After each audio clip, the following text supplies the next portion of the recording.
like I talk it. Walk it like I talk it. Walk it like I talk it. Walk it like I talk it. What's good, gang?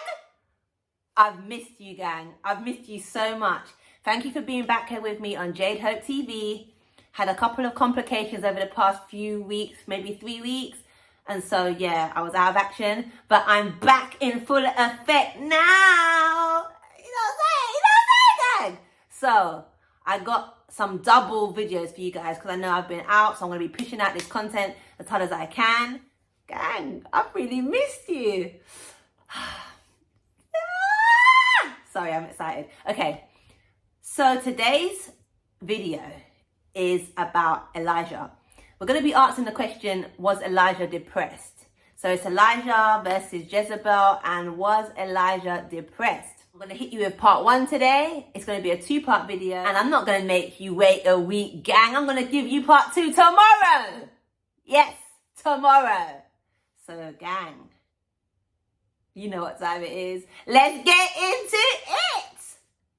1 Kings 18, 1 to verse 46. After many days, the word of the Lord came to Elijah in the 3rd year, saying, Go, show yourself to Ahab, and I will send rain upon the earth. So Elijah went to show himself to Ahab. Now the famine was severe in Samaria, and Ahab called Obadiah, who was over his household. Now Obadiah feared the Lord greatly. And when Jezebel cut off the prophets of the Lord, Obadiah took 100 prophets and hid them by 50s in a cave and fed them with bread and water. And Ahab said to Obadiah, Go through the land to all the springs of the water and to all the valleys. Perhaps we may find grass and save the horses and mules alive and not lose some of the animals. So they divided the land between them to pass through it. And Ahab went in one direction by himself, and Obadiah went in the other direction by himself. So basically, the Lord told Elijah to go and show himself to Ahab, and then he's going to bring rain. So there'd been like a severe famine. There was no waters. That's why you see Ahab and Obadiah splitting up to try to find some springs or some like grass so that their animals can graze and not die. That's why they both split off in different directions. Picking up at verse 7. And as Obadiah was on the way, behold, Elijah met him. And Obadiah recognized him and fell on his face and said, Is it you, my lord, Elijah? And he answered him, It is I. Go tell your lord, behold, Elijah is here. And he said, How have I sinned that you would give your servant into the hand of Ahab to kill me? As the Lord your God lives, there is no nation or kingdom where my Lord has not sent to seek you. And when they would say, He is not here, he would take an oath of the kingdom or nation that they had not found you. And now you say, Go, tell your Lord, behold, Elijah is here. And as soon as I have gone from you, the Spirit of the Lord will carry you, I not know where. And so, when I come and tell Ahab, and he cannot find you, he will kill me, although I, your servant, have feared the Lord from my youth. Has it not been told, my Lord, what I did when Jezebel killed the prophets of the Lord? How I hid 100 men of the Lord's prophets by 50s in a cave and fed them with bread and water? And now you say, Go, tell your Lord, behold, Elijah is here, and he will kill me. And Elijah said, As the Lord of hosts lives, before whom I stand, I will surely show myself to him today. So Obadiah went to meet Ahab and told him, and Ahab went to meet Elijah. All right, let's unpack that real quick. Basically, Ahab has been looking for Elijah for a minute, and he's been going to different places, different nations, and when he goes there, he's been making them swear an oath that like Elijah's not there. And so Obadiah is saying, Wait, why were you doing me like this? Like, I don't know where God's going to whisk you off next. You told me to tell Ahab that you're here, but when he can't find you, he's going to kill me. He's going to kill me when he can't find you. Like, why are you doing this to me? Don't you know I love the Lord? I fear the Lord. I even helped 100 prophets. I saved their lives. And now you want me to be responsible to tell him that you're not, to tell him you're here and you might just go somewhere else and then I'm going to die. So that's basically in a nutshell. Picking up from verse 17. When Ahab saw Elijah, Ahab said to him, Is it you, you troubler of Israel? And he answered, I have not troubled Israel, but you have, and your father's house, because you have abandoned the commandments of the Lord and followed the Baals. Now therefore send and gather all Israel to me at Mount Carmel, and the 450 prophets of Baal, and 400 prophets of Asherah, who eat at Jezebel's table. All right, so Ahab is king, and when he sees Elijah, he's telling him, you troublemaker, you trouble up Israel, you trouble up the place. and Elijah's like, You're the one that's troubling up the place, not me. right? And he said, listen, gather your prophets of Baal, which Baal is a god with a small g, what they used to worship. And the Asherah is also, I don't know if you heard of that, the Asherah poles, they used to worship them also. So he's saying, gather all these prophets and meet me at Mount Carmel, verse 20. So Ahab sent to all the people of Israel and gathered the prophets together at Mount Carmel.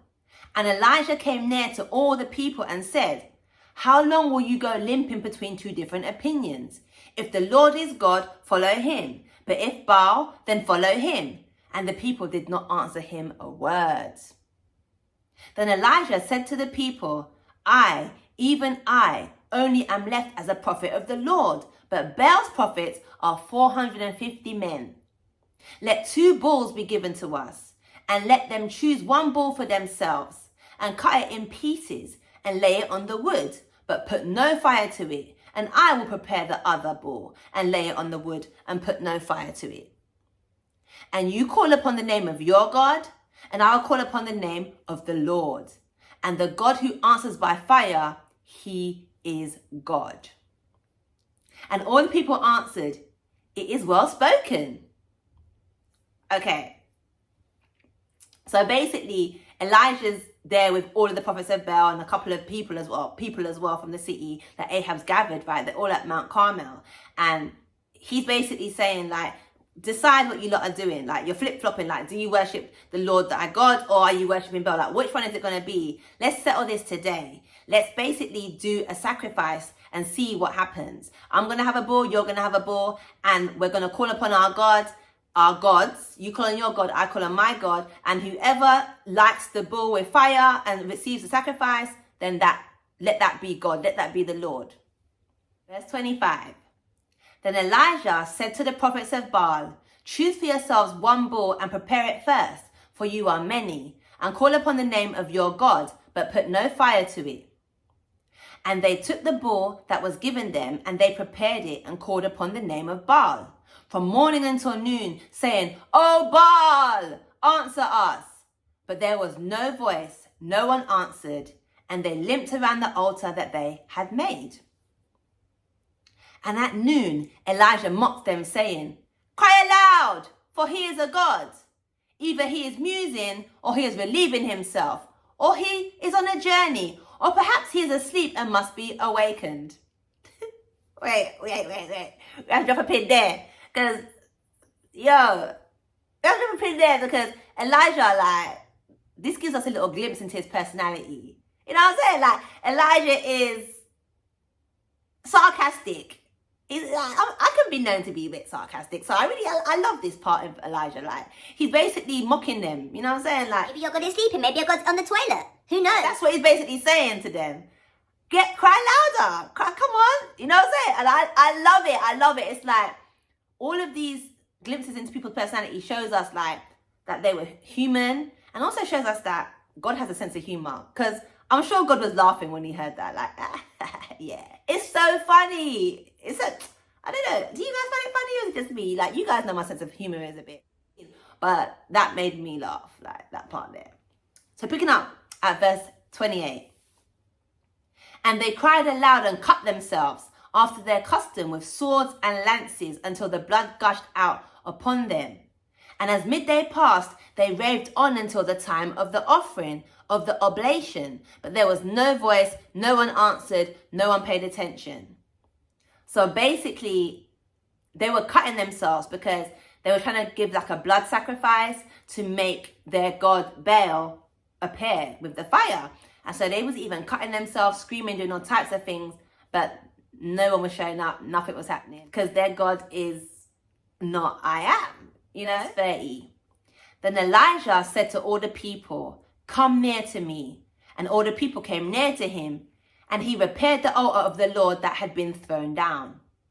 Elijah took 12 stones, according to the number of tribes of the sons of Jacob, to whom the word of the Lord came, saying, "Israel shall be your name." And with the stones he built an altar in the name of the Lord, and he made a trench about the altar, as great as would contain 2 seahs of seed. So basically he just made a big altar, like a big space, for the water to be put and for the fire to come down. 33.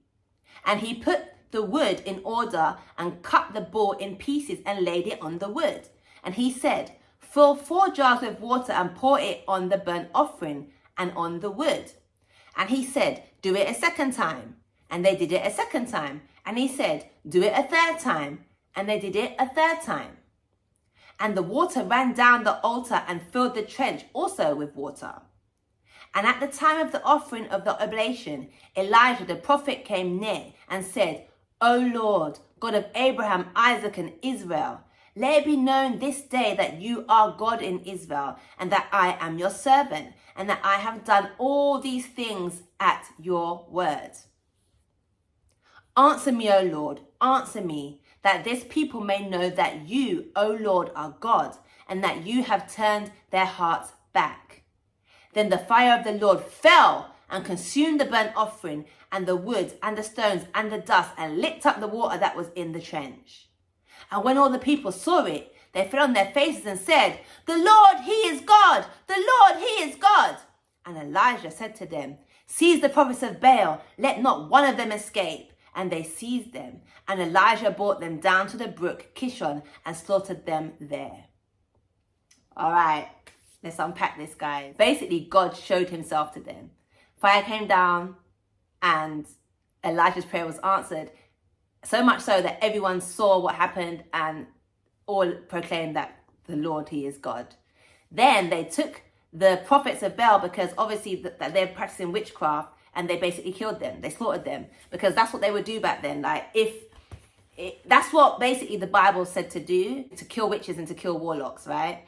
And so Elijah slaughtered them there because they was basically dealing in devil worship. So that's why they got slaughtered there. 41. And Elijah said to Ahab, "Go up, eat and drink, for there is a sound of the rushing of rain." So Ahab went up to eat and drink, and Elijah went to the top of Mount Carmel, and he bowed himself down on the earth and put his face between his knees. And he said to his servant, "Go up now, look toward the sea." And he went up and looked and said, "There is nothing." And he said, "Go again 7 times. And at the 7th time he said, "Behold, a little cloud like a man's hand is rising from the sea." And he said, "Go up, say to Ahab, prepare your chariot and go down, lest the rain stop you." And in a little while the heavens grew black with clouds and wind, and there was a great rain, and Ahab rode and went to Jezreel. And the hand of the Lord was on Elijah, and he gathered up his garment and ran before Ahab to the entrance of Jezreel. Okay, gang, so that's the end of 1 Kings 18. We read the full chapter, and this just really sets the background for chapter 19, what we're going to be diving into. So I love you guys, and let's not forget to follow this narrow path together. Peace. Walk it like I talk it. Walk it like I talk it. Walk it like I talk it. Walk it like I talk it.